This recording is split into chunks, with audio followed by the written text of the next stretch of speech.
चलो भाई उठाओ जनाजा। रुको, ठहरो।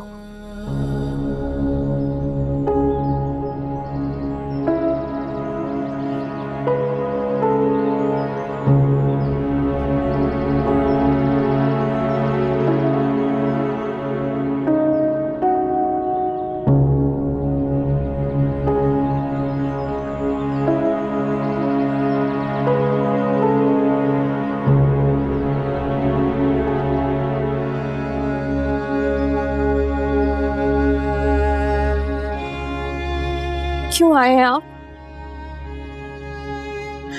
क्या करने आए हैं? तो चला गया जिसको आपका इंतजार था। तो बिलाल की बेटी हो ना, तुम्हारे अंदाज और लहजे से मुझे मेरे बेटे बिलाल की खुशबू आ रही है।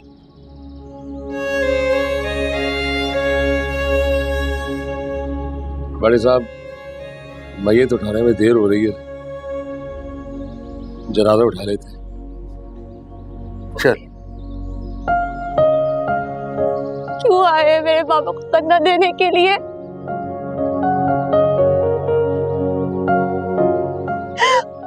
आप सब तो उन्हें बहुत पहले ही छोड़ चुके हैं, तो तुम निभाने के लिए क्यों आए? क्यों?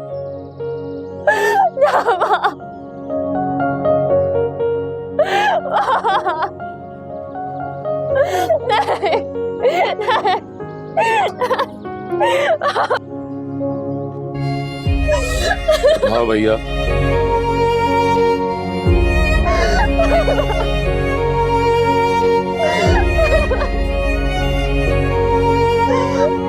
आराम से भैया, देख के आराम से।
अब्बा जी, आप जब से बिलाल की तरफ से आए हैं आपने तो कुछ खाया ही नहीं है।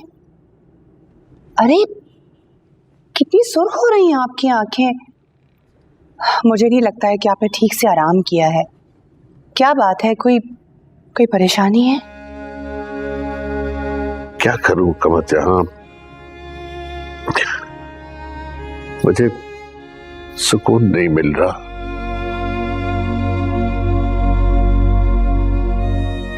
दुनिया छोड़कर बिलाल गया है। मुझे ऐसा लग रहा है जैसे मैं दफन हो गया हूं, मनो मट्टी तले दब गया हूं। कैसी बातें कर रहे हैं अब्बा जी आप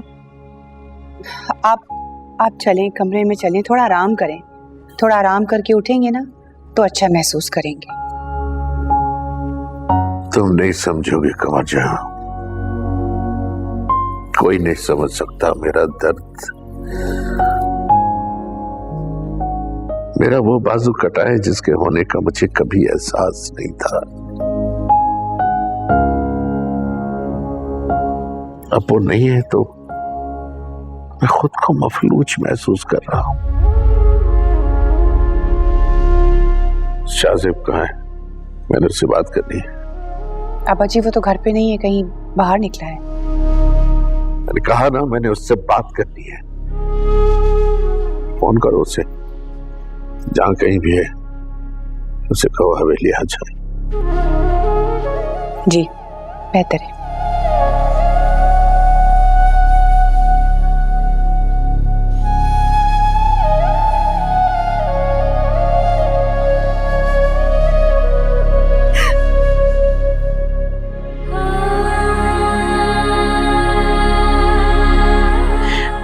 मगर इस तरह अचानक कौन जाता है? मेरे बाबा ने तो मुझे कुछ कहा भी नहीं। मुझे उनसे इतनी सारी बातें कहनी थी। एक वही तो मेरे अपने थे। अब मेरा सब खत्म हो गया। और यान तुम भी नहीं थे मेरे साथ। मुस्कान, तुम्हारा दुख बहुत बड़ा है और मैं कुछ भी कह लूं, मेरे लफ्ज सारे बेमायनी हैं, तुम्हारी तकलीफ को कम नहीं कर सकते। मुस्कान, आई एम जेन्युइनली सॉरी कि मैं नहीं आ सका। मेरी चचा का इंतकाल हो गया अचानक और उनकी जिंदगी में मैं उनके लिए कुछ नहीं कर पाया, जिसका मुझे हमेशा अफसोस रहेगा। मुस्कान, तुम्हारे साथ कोई है या अकेली हो? नहीं, खाला है मेरे साथ। मैं आना चाहता हूँ। उस वक्त नहीं था तुम्हारे पास, लेकिन अभी आना चाहता हूँ, तुम्हारे आंसू पोंछना चाहता हूँ मुस्कान। नहीं, अब तुम्हारा आना मुनासिब नहीं है। और वैसे भी मैंने खाला को तुम्हारे मतलब कुछ नहीं बताया। मुस्कान, सब्र करो प्लीज, इस तरह मत रो। तुम्हें हौसला करना होगा मुस्कान।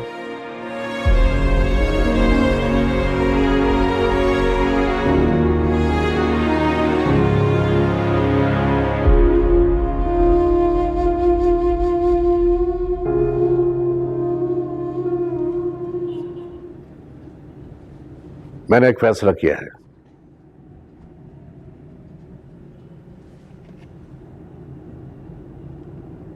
कैसा फैसला ताता जी? मैंने इस बारे में बहुत सोचा और बहुत ही सोचे विचार के बाद मैंने ये फैसला किया कि मैं बिलाल की बेटी को इस हवेली में ला रहा हूं।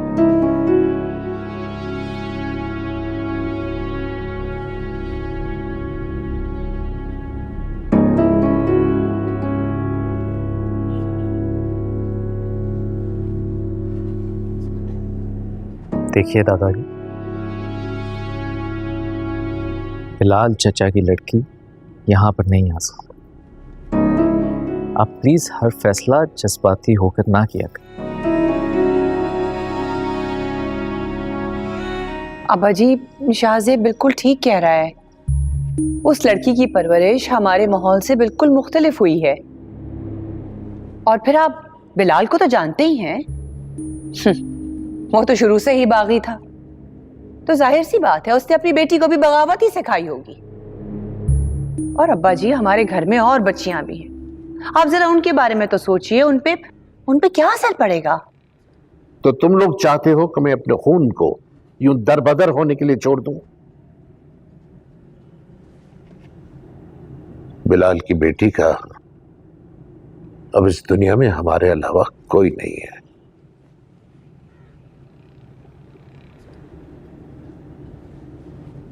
वो लड़की इस घर में नहीं आएगी। तुम चुप रहो शाहज़ेब। मैं जिंदा हूं, मरा नहीं हूं। मैंने सारे अख्तियारात तुम्हें इसलिए नहीं दिए थे कि तुम मेरे आगे बोलो, मेरे फैसलों पे उंगली उठाओ। मैं जो चाहूंगा वो करूंगा। तुम या कोई और मुझे रोक नहीं सकता, अच्छी तरह समझ ले। और किसी में इतनी जरूरत नहीं होनी चाहिए कि मेरे फैसलों के आड़े आए। समझ आई बात? मैंने जो कहना था कह दिया।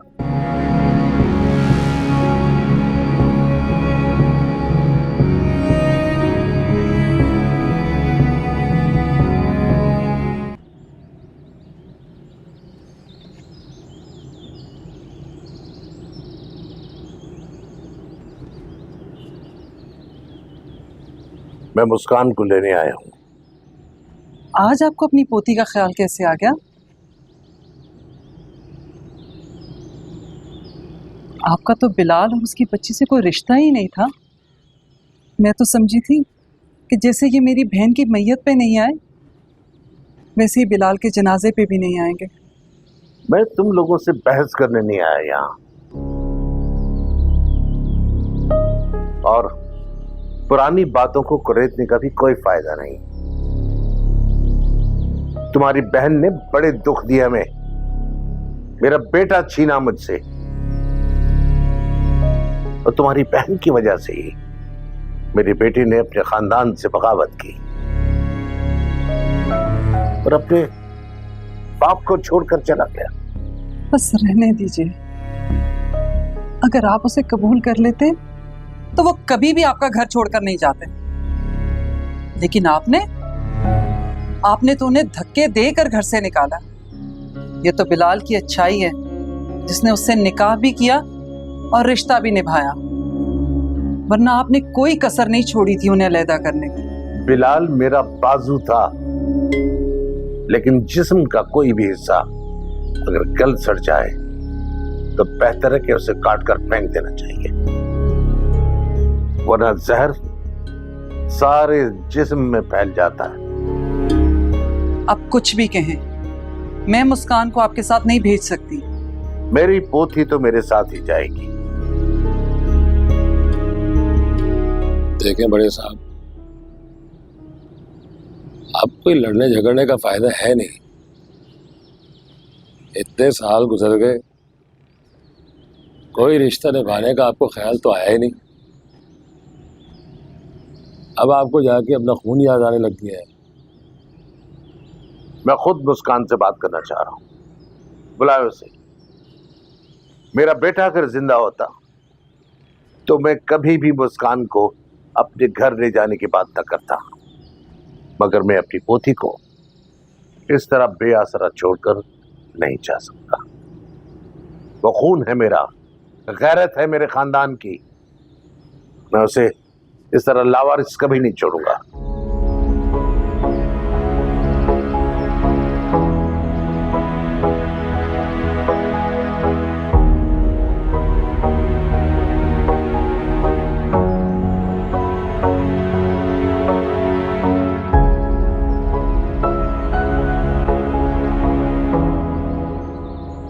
शाहजेब, क्या कहते हो? अब्बा जी के साथ बिलाल की बेटी आ जाएगी? बिलाल चचा की लड़की है, वो इतनी आसानी से थोड़ी मानेगी। आखिर खून किसका? और अगर आ गई तो? आप दोनों किस तरह एक यतीम लड़की के बारे में कयास आराइयां कर सकते? चाचा जी के जाने के बाद हम ही उसके वली वारिस हैं। हमारा फर्ज बनता है कि हम उसे इस घर में जगह दें, अपने दिलों में जगह दें। जान, किस तरह बात कर रहे हो तुम? भाई जी, असल गुस्सा मुझे आप पर है। बड़े समझदार और अक्लमंद बनते हैं ना। आपको चाहिए था कि फुप्पो जी को समझाएं। चाचा जी के जाने के बाद बहुत अकेली रह गई है फुप्पो जी। आपको चाहिए था कि आप खुद जाती और उसको लेकर आती। मैंने माना जो भी इख्तलाफात थे आप लोगों के चाचा जी से, वो ठीक थे, लेकिन इसका मतलब ये नहीं कि उनके मरने के बाद हम उसको बिल्कुल ही अकेला छोड़ दें। वो बिलाल की बेटी है और वो बिल्कुल अपनी माँ के ऊपर गई है। जैसे माँ इस हवेली में घर नहीं बसा सकी तो वो क्या बसाएगी? फुप्पो जी, आप इतनी सख्त दिल कैसे हो सकती? मेरा उस लड़की से कोई ताल्लुक नहीं है, बिल्कुल वैसे ही जैसा उस लड़की का इस हवेली से और हमसे कोई ताल्लुक नहीं है। समझे तुम? फुप्पो जी, मैं बस ये कह रहा हूं कि ध्यान,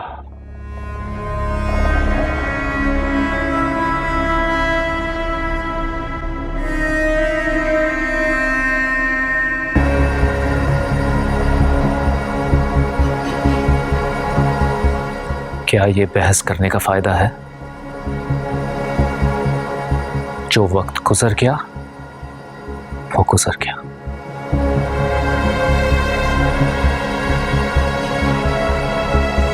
और तुम क्या हमसे इधर लड़ने के लिए आया? इसी बात का तो अफसोस है भाई जी। आप दोनों को कोई नहीं समझा सकता।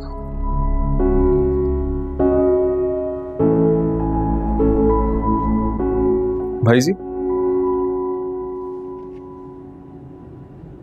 हो सके तो दादाजी से बिलाल चाचा की कब्र का मालूम करके कब्रिस्तान जरूर चले जाइए। मैंने सुना है कि जो मरे हुए लोग होते हैं ना, इनको उन लोगों का बड़ी शिद्दत से इंतजार होता है जो उनकी जिंदगी में कभी नहीं आता। अगर हो सके तो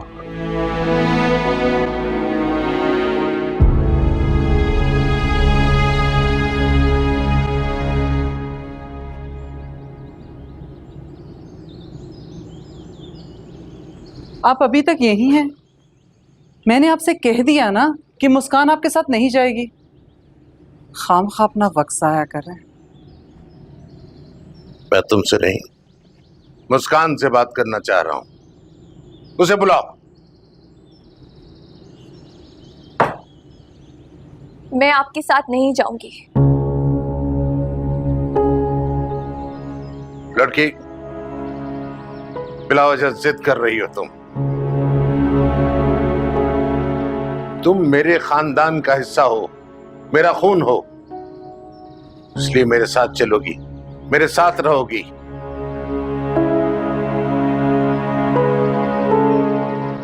एक बात बताएं, क्या हुआ था वहां? मेरे पापा तो घर से बिल्कुल ठीक ठाक गए थे, फिर आपने उनसे ऐसा क्या कहा जिसका असर उन्होंने अपने दिल पे ले लिया और फिर उनका दिल ही बंद हो गया? बताएं, खामोश क्यों है? बताएं, क्या कहा था?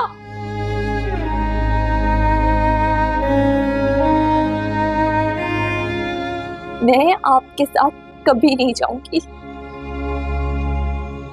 आप मेरे बाप के कातिल हैं।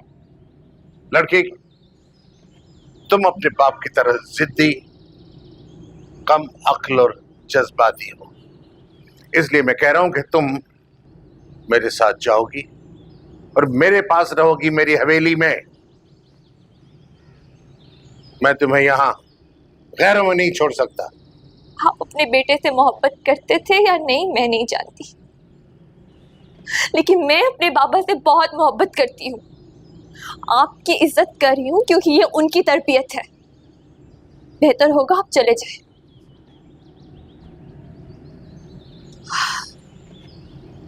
मेरी जिंदगी का फैसला करने वाले आप कोई नहीं होते। लड़की, तुम समझ क्यों नहीं रही हो? तुम मेरा खून हो, मेरे खानदान का हिस्सा हो, इसलिए मैं तुम्हें यहां गैरों में नहीं छोड़ सकता।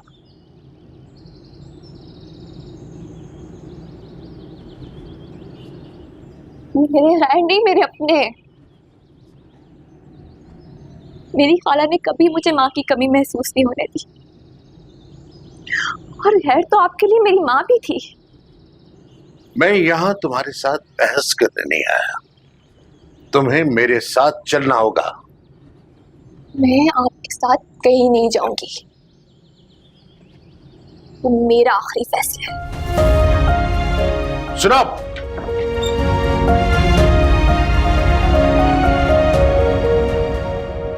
बाबा क्या गए? ऐसा लगता है जैसे घर से सारी रौनक ही चली गई हो। हालांकि अब तो घर में सब है, खाला, खालू, हसन, फिर भी घर खाली खाली लगता है, जैसे कोई हो ही ना। हाँ मुस्कान, कुछ अरसा बहुत ज्यादा फील होगा, लेकिन वक्त के साथ सब्र आ ही जाता है इंसानों को। दिल बहुत अजीब सा हो रहा है, अजीब सी घबराहट है, हर तरफ उदासी है। ऐसा लगता है कि झूठ, बिल्कुल झूठ। तुम्हें पता है क्या, तुम्हारा दिल जो है ना वो मेरे पास है, और मैं तुम्हारे दिल का बहुत ख्याल रखता हूँ, उसकी बहुत परवाह करता हूँ, और उसको कभी उदास नहीं होने दूंगा। मेरा वादा है तुमसे। रियान, तुम भी ना, पता नहीं। शुक्र है तुम्हारे चेहरे पे इसी बहाने मुस्कुराहट तो आई। तुम्हें कैसे पता कि मैं मुस्कुरा रही हूँ? मैं तो नहीं मुस्कुरा रही। फिर से झूठ। मुस्कान, पता है क्या, तुम्हें ना तुमसे ज्यादा जानता हूं मैं, और मुझे इस वक्त पता है कि तुम मुस्कुरा रही हो।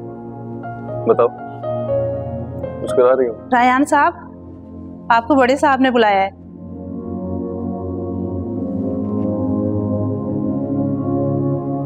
बाद में बात करते हैं, अपना ख्याल रख। अल्लाह हाफिज।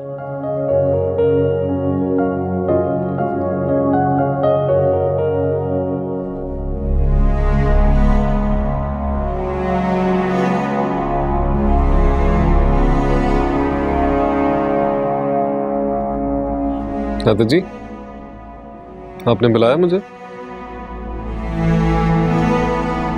हाँ, आ बैठो।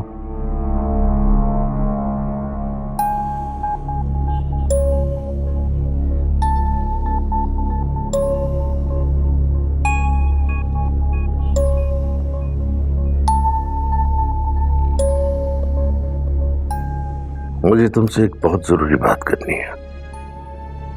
दादाजी, ऐसी क्या बात है जो आप इतना सोच रहे हैं? बेटे, इंसान जब बूढ़ा होता है तो वो न सिर्फ कमजोर होता है लेकिन डरपोक भी हो जाता है कि कहीं जवान नस्लें उसके सामने आके खड़ी ना हो जाए और फिर उसका हारना मौत की तरह यकीनी हो जाता है। आप ऐसे क्यों कह रहे हैं? आप बस हुक्म कीजिए ना, क्या हुआ?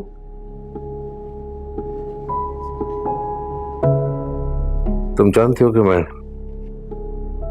बिलाल की बेटी को इस घर में लाना चाह रहा हूं। हालांकि उसने आने के लिए इनकार कर दिया है, लेकिन अगर तुम चाहो तो वो यहां आ सकती है। दादाजी, मैं कुछ समझा नहीं, आप क्या कहना चाह रहे हैं? मैं चाहता हूं कि तुम बिलाल की बेटी से निकाह कर लो।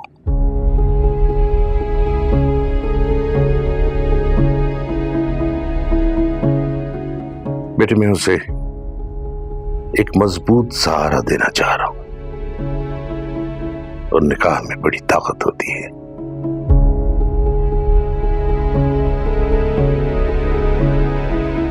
तुम खामोश क्यों? दादाजी, आपके फैसले के आगे मैं सर झुका लेता, मगर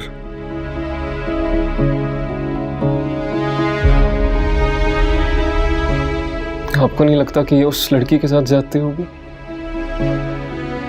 कि जबरदस्ती उसकी शादी एक अनजान शख्स से करा दी जाए जिससे वो कभी नहीं मिली, जिसे उसने कभी नहीं देखा? दादाजी, ये सब आप इसलिए कह रहे हैं ना कि बिलाल चाचा इस दुनिया से नाराज चले गए और ये सब करने से शायद उनकी रूह मुतमईन हो। बिलाल की नाराजगी का मुझे नहीं पता और न ही उसके रूह के बारे में कुछ कह सकता हूं। मैं सिर्फ इतना जानता हूं कि मैं खुद को बनाना चाह रहा हूं, क्योंकि मेरा अपना आप खुद से नाराज है।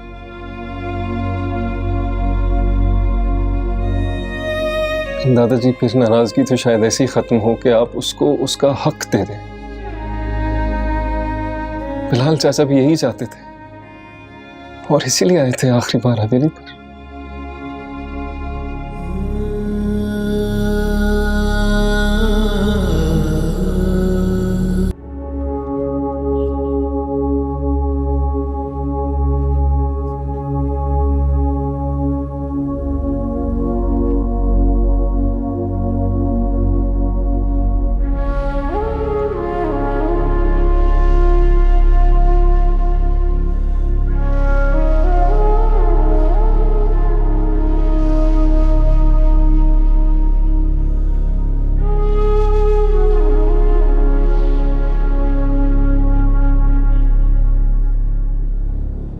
अब्बा जी, मैं बीमार रहता हूं और आप जानते हैं कि मैं बेटी का बाप हूं। पता नहीं कब मेरे साथ हो, कुछ भी हो जाए, मेरी जिंदगी का भरोसा नहीं।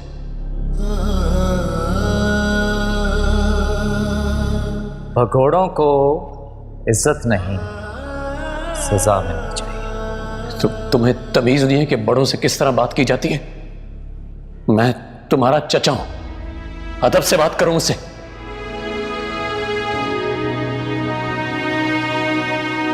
क्या करने आए हैं? तो चला गया, जिसको आपका इंतजार था। अब क्यों आए मेरे बाबा को कंधा देने के लिए? दादाजी, फिर नाराजगी तो शायद ऐसे ही खत्म हो कि आप उसको उसका हक दे दें। बिलाल चाचा भी यही चाहते थे और इसीलिए आए थे आखिरी बार हवेली पर।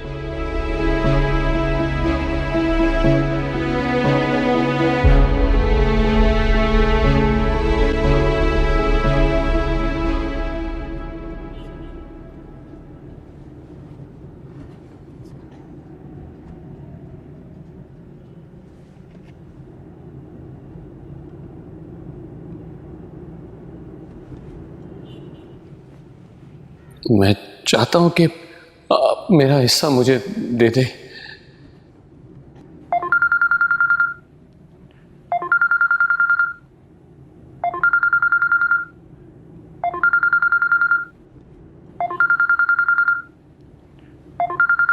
बड़े साहब, खुदा खैर करे इस वक्त। जी बड़े साहब। ये बात ड्राइवर से कहो गाड़ी बाहर निकाले और तुम मेरे साथ जाओगे। बड़े साहब, इस वक्त सब खैरियत तो है ना? मैं शाज़े भाई जी को बताता हूँ। किसी को कुछ बताने की जरूरत नहीं है। मैं जो तुम्हें कह रहा हूं वो करो। आ रहा हूं मैं बाहर।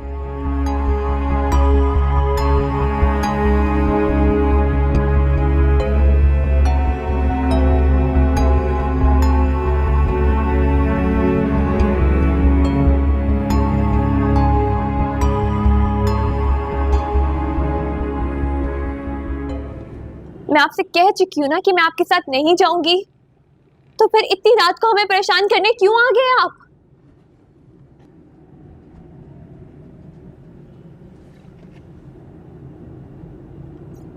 आओ यहां बैठो, आओ बैठो मेरे पास।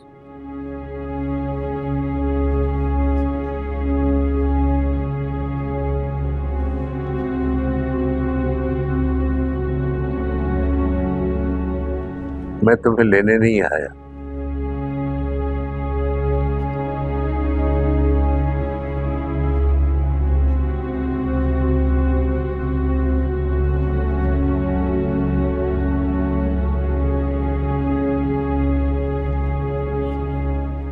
ये प्रॉपर्टी के कागजात जो था तो तुम्हारे वालिद का हक, लेकिन मैं उसे दे न सका। मैंने सोचा था कि मैं उसे डराऊंगा, धमकाऊंगा कि अगर वो अपनी मनमानी से बाज ना आया तो मेरे जनाजे को कंधा नहीं दे सकेगा। लेकिन मुझे अंदाजा नहीं था कि वक्त इतना जालिम होता कि बूढ़े बाप को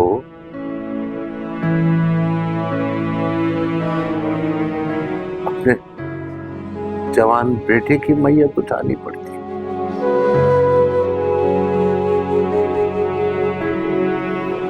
ये रख लो, तुम्हारी अमानत है। मुझे नहीं चाहिए। जब आपने मेरे बाबा का ही हक तस्लीम नहीं किया, तो फिर ये प्रॉपर्टी मेरी अमानत कैसे हो सकती है? मुझे आप लोगों से कुछ भी नहीं चाहिए। तुम्हें ये समझने में कुछ वक्त लगेगा बेटा। कि जिंदगी में इन्हीं चीजों की जरूरत होती है।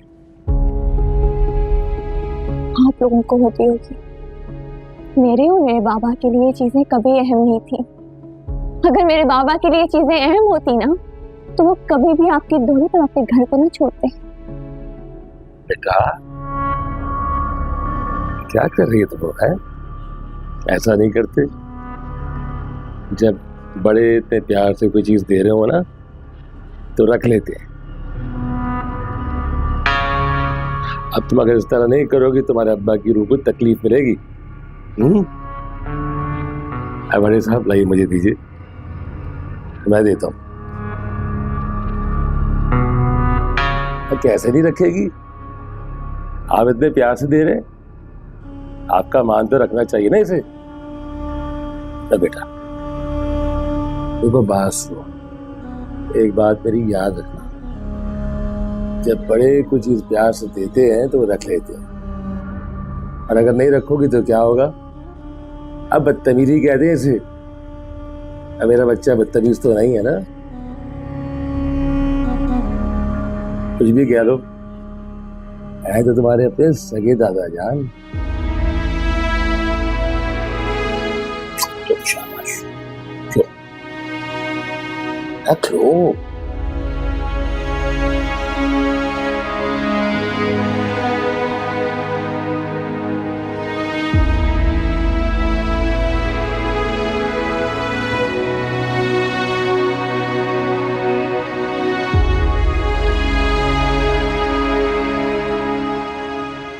जीती रहो बेटा। और तुम परेशान नहीं होना, जब मीना खाला से बात हो गई है मेरी, वो रात को यहीं तुम्हारे पास रुकेंगी। बस मुस्कान, अपना ख्याल रखना। क्यों बच्ची को परेशान कर रही हो? देख रही है रो रो के इसकी क्या हालत हलकान हो गई है, और मजीद तुम इसे ऐसी बातें करके परेशान किए जा रही हो।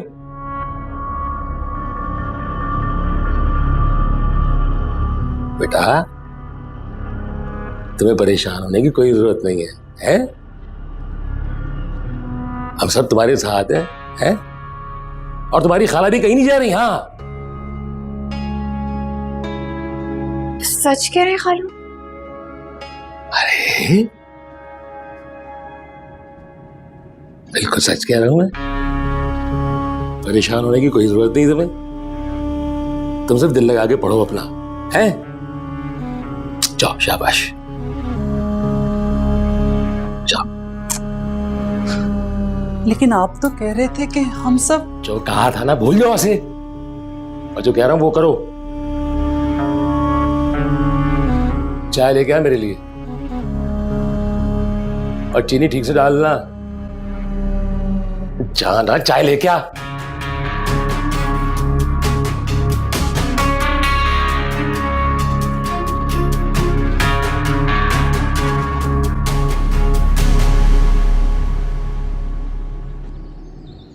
मुझे बाबा की दर्द का सिर्फ अफसोस नहीं,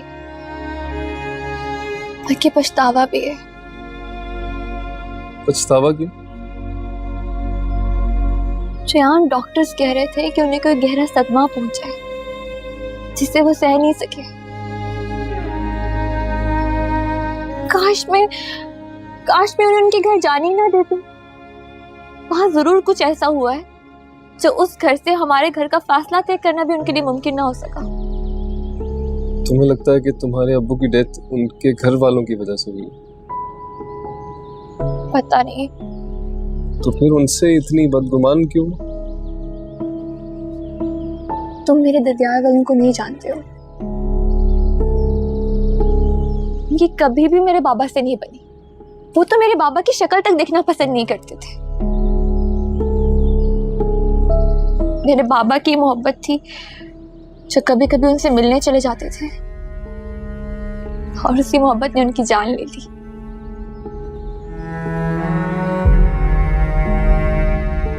ठीक है,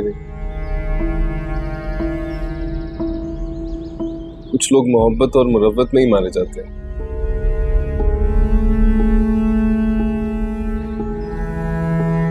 मुस्कान, शायद अल्लाह की यही मर्जी थी तुम ही कहती हो ना, अल्लाह के हर काम में मसलियत होती है। मुझे अल्लाह से कोई शिकायत नहीं है, मुझे सिर्फ उन लोगों से गिला है जो मेरे अपने होते हुए भी कभी मेरी ना सके।